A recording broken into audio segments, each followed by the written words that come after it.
Welcome to another episode of the Be Wise Podcast. I'm your host, Chris Y. Wright. Make sure before we get started, you go ahead and hit that like and subscribe button. I'd really appreciate that. You see the title of my podcast today. I am just so sick and tired of identity politics, identity media, identity social media. It's like, can we not have one show or a news story about a person that's a woman or a person who's gay, but particularly people who are Black, like me? I always have to hear how they're Black first, as opposed to talking about the excellence. Here's a clip I was watching with Anna Kasparian, and she was talking about how after George Floyd, during COVID, we focused on identity politics so much, and it just like, it just fails. It is not a good strategy. Here's what she had to say. It's also just, I don't know if Dems, AOC, and others are reading into results like this New York Times focus group, where everyone says they want a progressive, as now licensed to lean back into some of those same identity politic points. Please don't. I don't know. What do you think? Is that going to happen? I don't know. I don't even want to predict. I'm just going to hope against all odds that the Democrats will not revert back to that, because it was unpopular. And honestly, they'll never take ownership of this. It divided the country. It just did. It divided the country based on your racial identity, your sexual identity or orientation, your gender identity. And it's like, okay, the only thing that will help make this whole project work, this experiment work, is if we all see each other as fellow Americans. Like, there has to be something that bonds us together. And when the entire national conversation revolves around all the divisions among us and how we're all different from each other, not good. We just got to stop for 5 minutes. I mean, it's 2026. We're living in the future right now. We have AI doing our laundry. We have cars that basically drive themselves. And yet the media seems to be still stuck in 1950. So what got me going is I'm talking about the 2026 Winter Olympics going on right now in Milan. And specifically the Team USA women's hockey team. So they just took home the gold yesterday. Woohoo! You know, shout out to the ladies taking down Canada. Net overtime thriller. That was just awesome, right? But if I see one more headline that starts with first Black woman, every show, first Black this, first Black that.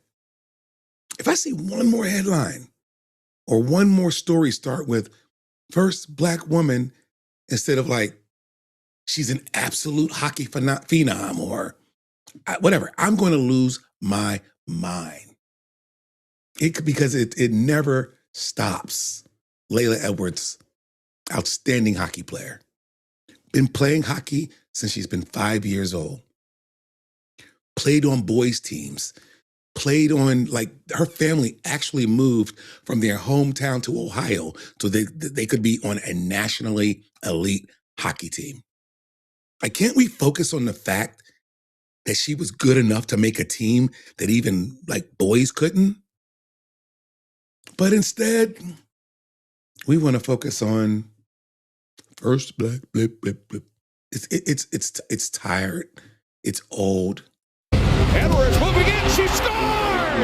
On the ice, she's known for her dominance, a defensive powerhouse who has also scored big goals in her first Olympics. It's an unassisted goal for her first tally. Laila Edwards may wear number 10, but at these Winter Olympics, she's also number 1. The first Black woman to play ice hockey for Team USA, just the second Black player on any women or men's U.S. Olympic hockey team. Growing up, there was hardly anyone that looked like me, so I think to be their representation and that role model for other young girls and just means a lot.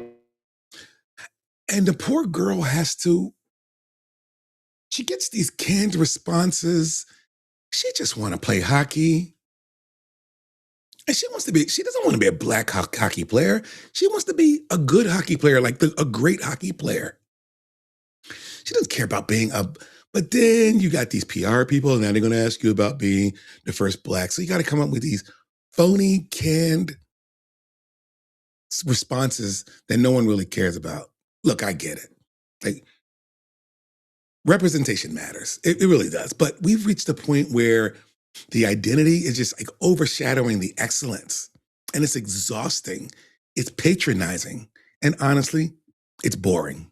It's really boring. And I get embarrassed for them because I know they have to go to Today's Show, ESPN, Nightline, interviewed on all these different national and global platforms and ask how great or what the challenge is of being black.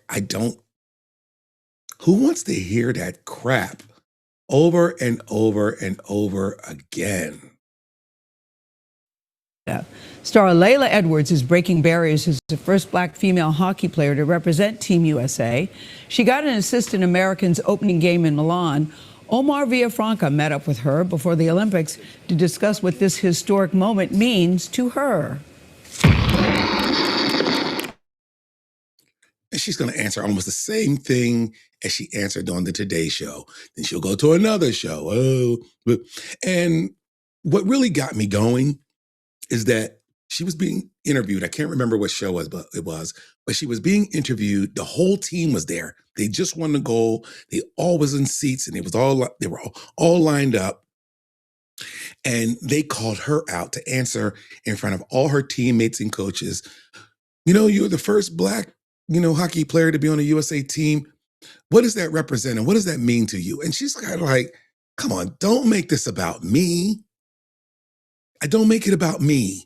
We just won the gold as a team, and you're asking me a question about how cool it is to be the first black. Come on.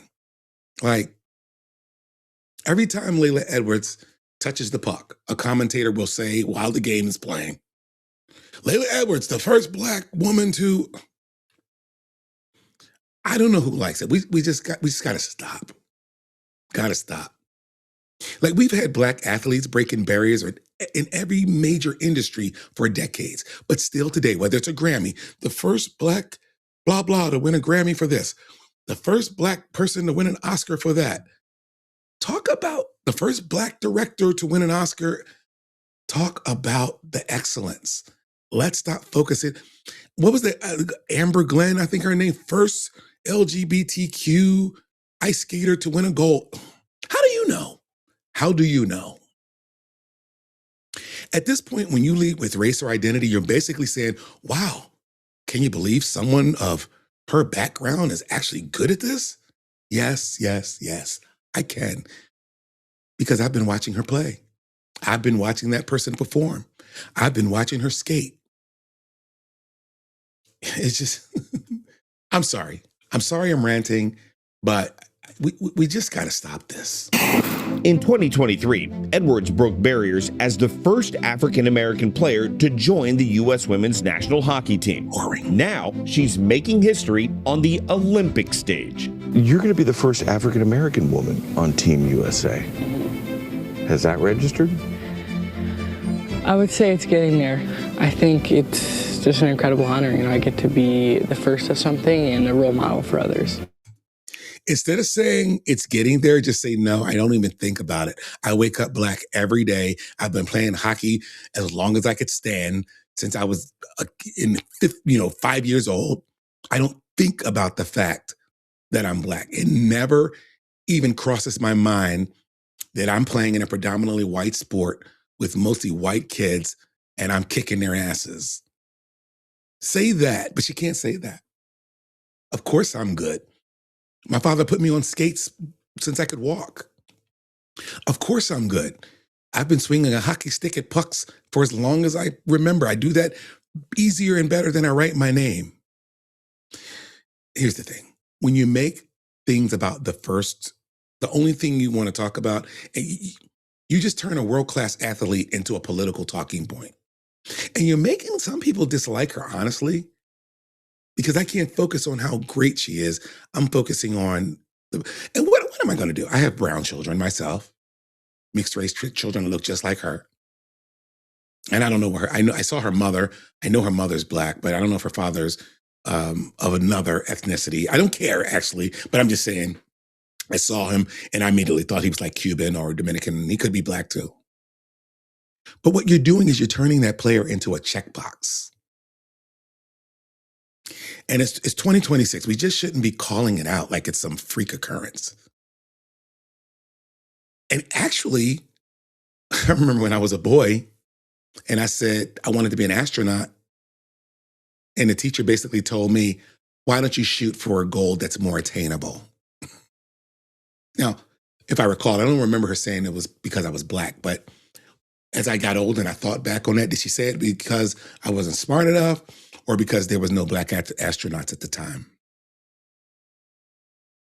But we should be calling out her slap shot, her vision, the fact that she's a nightmare for every goalie in the league. And what about if she said, I would like to be in the NHL one day? Like, what if she's, I don't want to play in a women's league.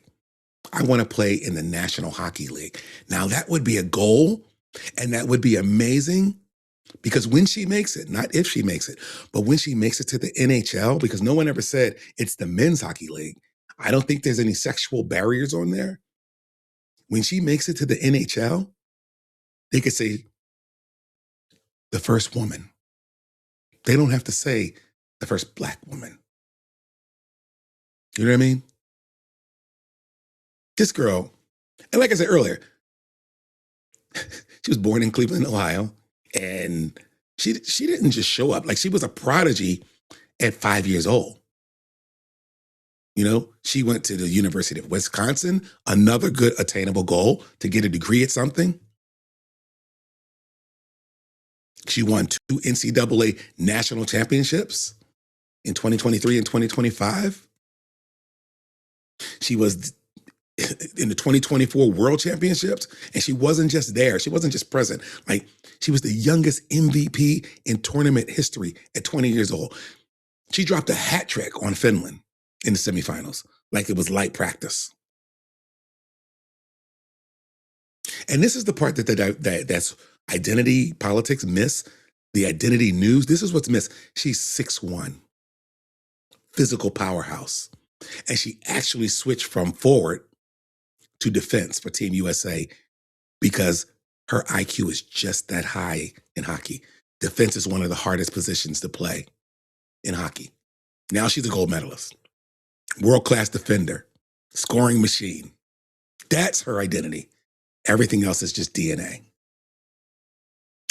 When we start to treat like every black athlete like a pioneer in 2026, like we're actually holding the culture back. We're acting like the barrier is still there. And we're also acting like things are unattainable.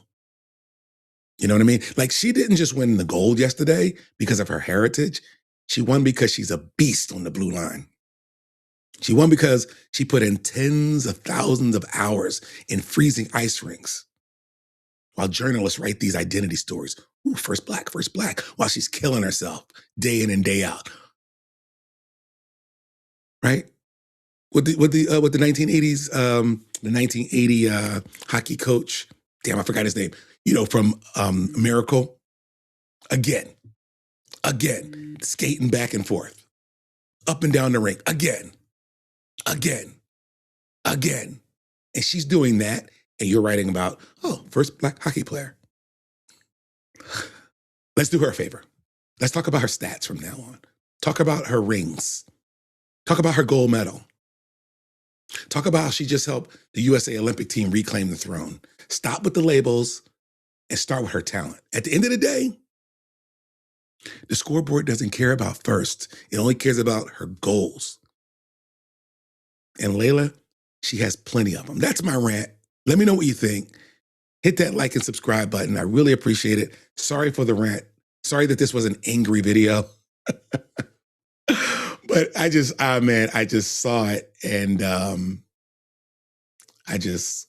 kind of lost my brain a little bit. So you guys take care, man. Talk later.